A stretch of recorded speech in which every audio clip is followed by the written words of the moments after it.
Hi, friends, and welcome to Only Green.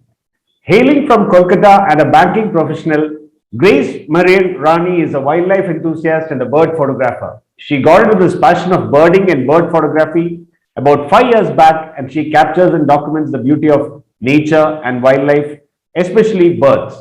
She's also into painting, sketches, and other artworks. It's our pleasure to host Grace Marian on our channel. Welcome, Grace, to Only Thank you so Green. much.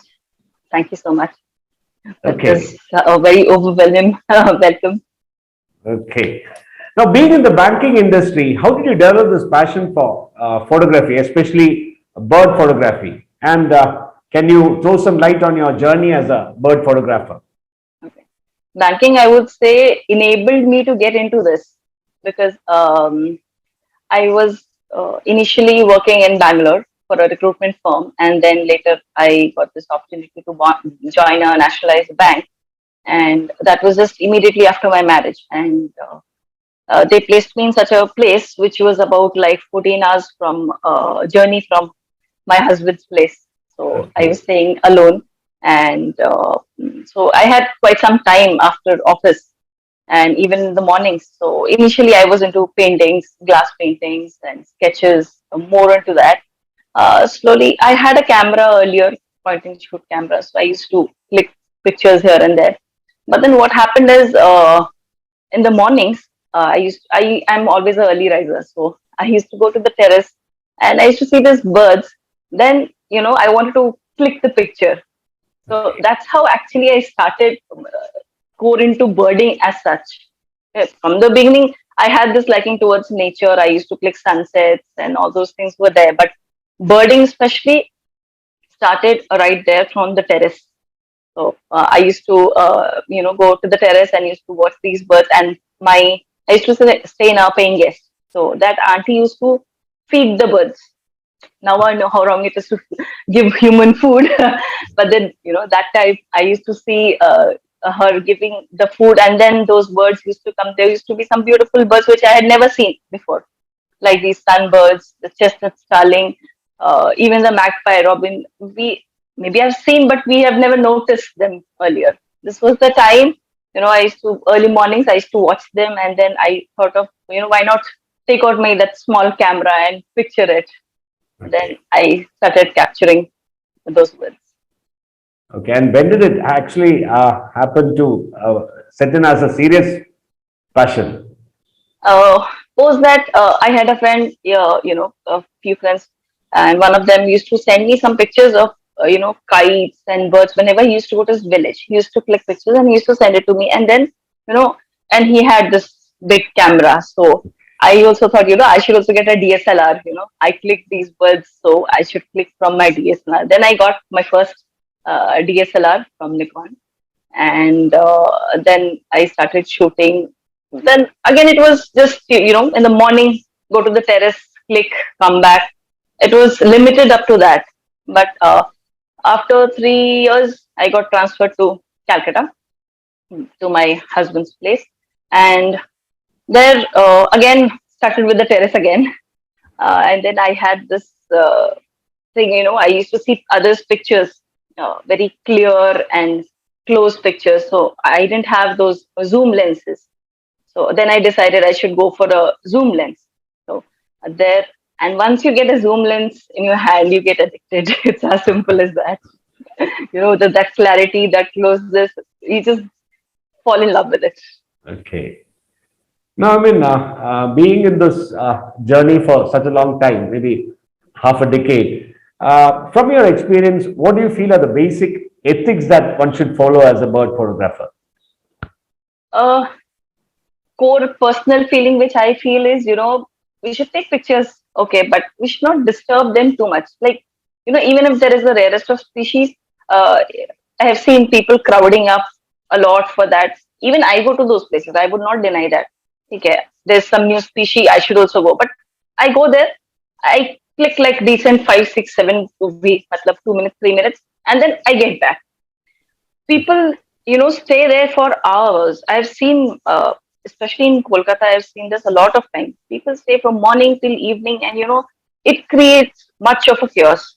if if you just go click pictures, few pictures, come back, I don't think so they'll be disturbed so much.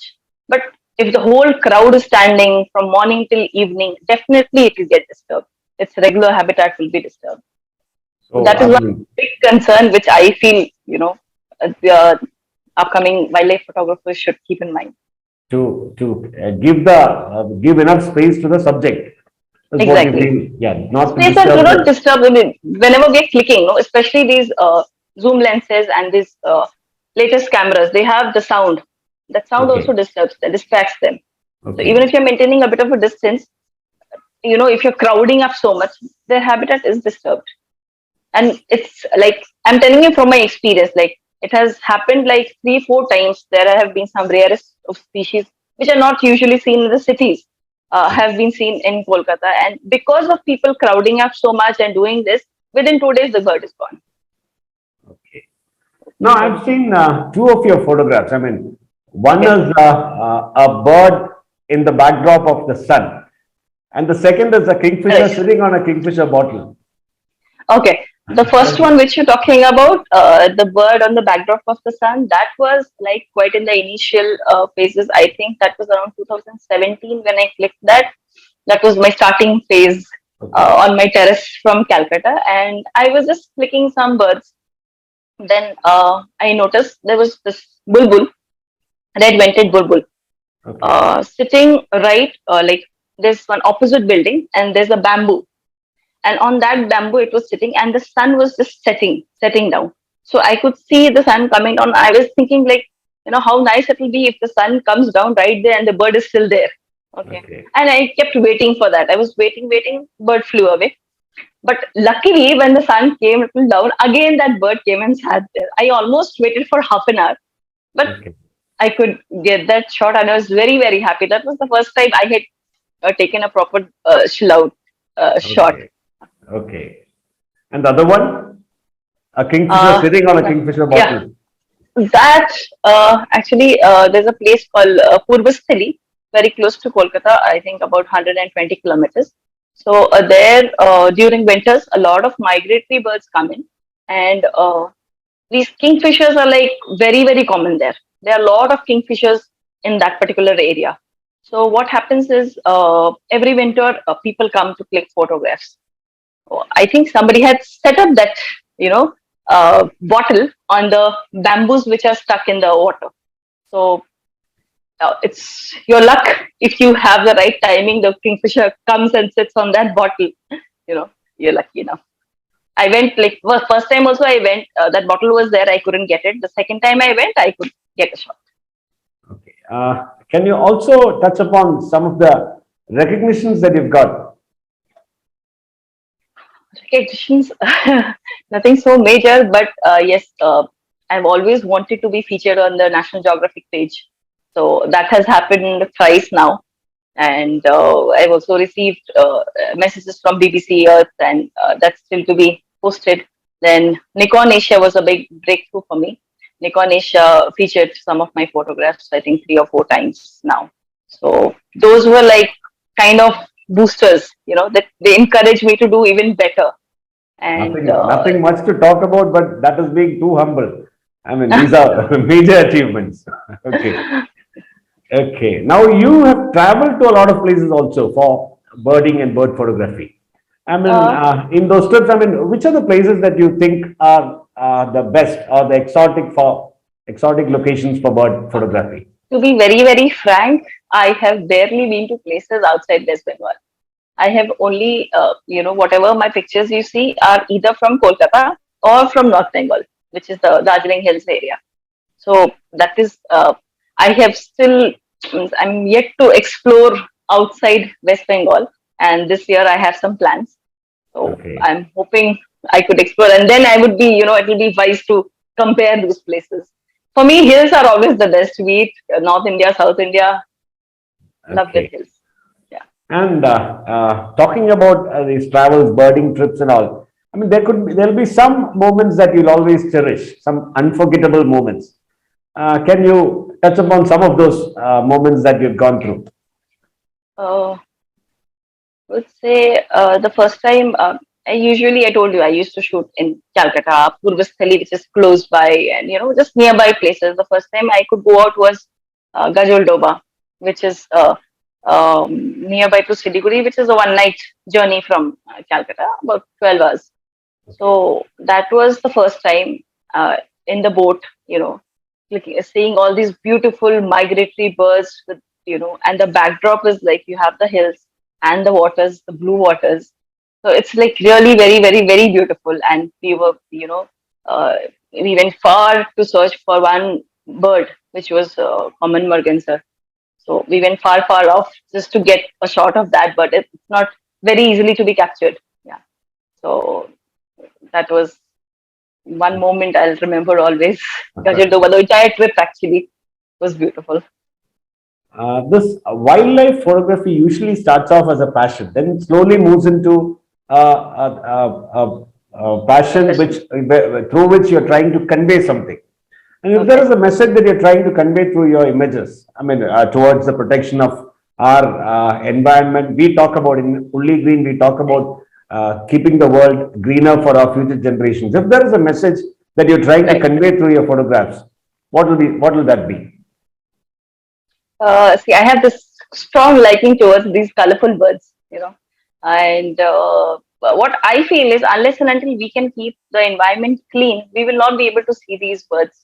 The lockdown period, just before the lockdown, also I used to click from my terrace. Even if I go outside to capture, I still, my terrace is my favorite place because I get to see new species. Even if you don't get a very good shot of it, at least you get to admire, you get to see these birds in this open area. So, kind of a daily dose. Okay. So, I always go to my terrace. So, I see a very big difference post this lockdown because, and during the lockdown. During Okay. the lockdown, there was less of pollution, less of, yeah. So, the birds were seen more. There were birds which I had never seen in this area, which I saw in the lockdown. And this lockdown actually, pushed me more towards my passion because I didn't get much time since I'm a banker, so I didn't get a single day holiday. But then initially for I think 2 months, we had office till 2 p.m. So, the second half I used to utilize, I used to come home, eat quickly and go out, if I could get some shots Okay. nearby. Yeah. Okay. So that's what I feel. If we can protect the environment, if we can pollute less, basically, Okay. we'll be able to see these birds more. Now, talking about your photography gear, are you attached to any particular brand?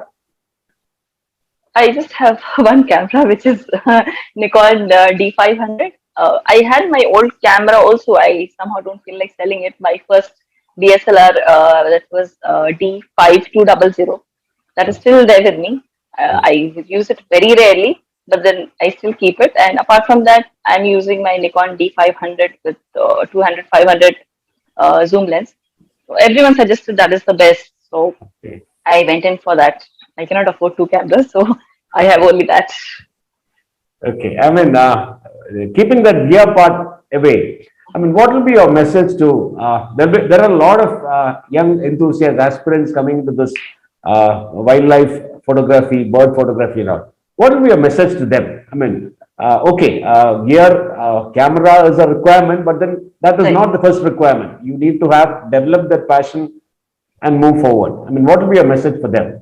So, what I wanted to convey is, we need to protect the nature and, capture those moments. So, we need to basically protecting nature. That is what I want to majorly convey is, we can do small, small things to protect nature. We don't have to, do some big campaign or anything. Just make sure wherever you're going, we have this, many people have this habit of having chewing gums and candies and they just throw the wrapper. It seems like a very small wrapper and we just throw it anywhere. So just small, these are very, very small things, but if we keep these things in mind, in future it will help us, some people go for birding very early in the mornings, they carry biscuits, they throw the wrapper there. And again, they want to take a shot saying that, it's a conservation shot. The bird is stuck in the plastic or so again ultimately it's done by us only this because these sites most of these wildlife sites wherever we go to shoot.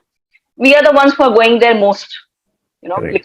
clicking pictures. And so ultimately, it's one of us who is doing it. So we should be very, very, very, very careful in this, you know, to protect the environment. And also, there are some people, they give, food, bread and all those things, which is not the natural habitat of that particular bird or mammal, be it anything. So we are disturbing their natural habitat as well, just to get a shot.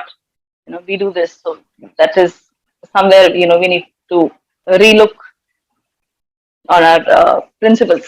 You just to get a shot, you want to do that, then you should really rethink.